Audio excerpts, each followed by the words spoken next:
Good morning, friends. Let us see the last stanza of Stopping by Woods on a Snowy Evening.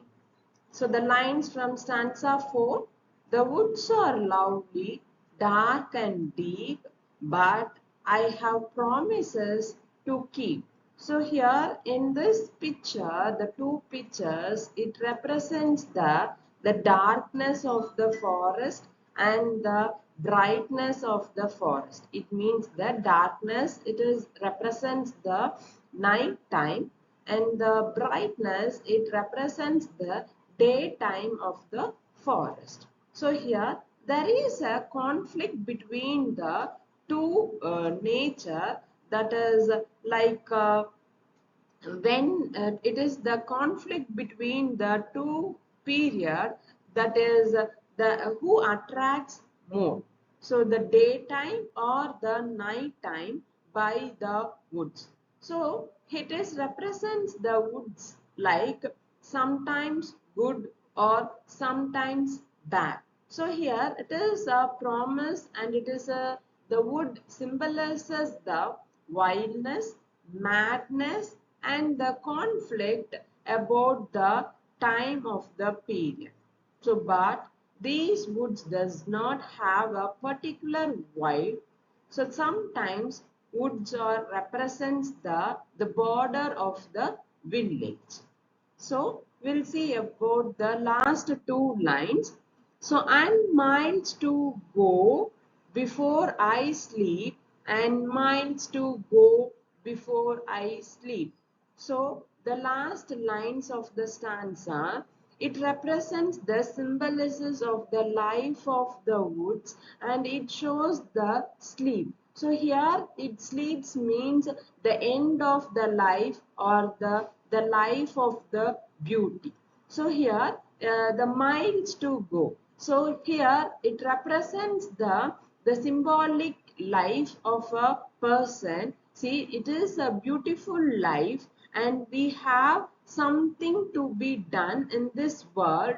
So while I am standing here and I have to move and face my life, so this is not an end by seeing the snowy evening or the darkness of the beauty, but I have to do something great. So I have to move out of this snowy evening, and I have to do something great in my life. So this is the one point represented by the speaker, and the another point is it represents the life of the people. It means that, see, as a human being, we have a lot of works to do.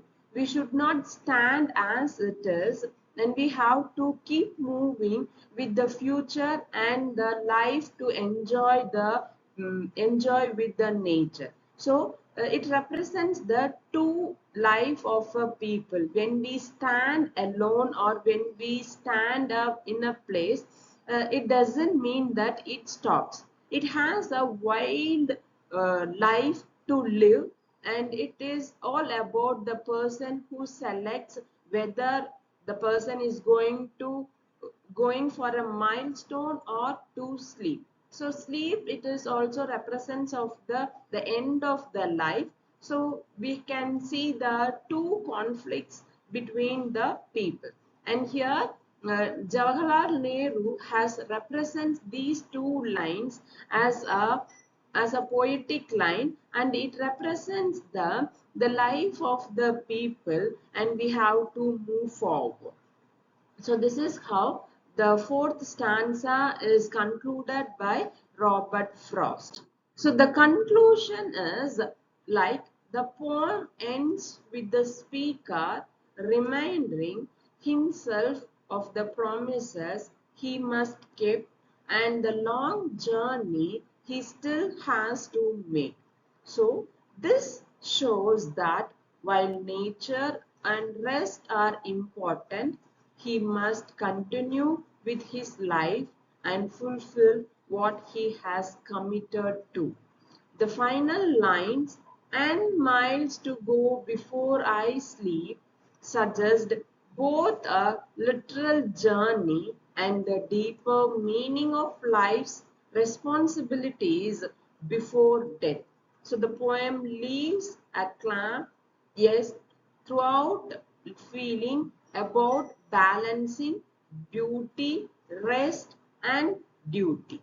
Thank you all for watching the presentation.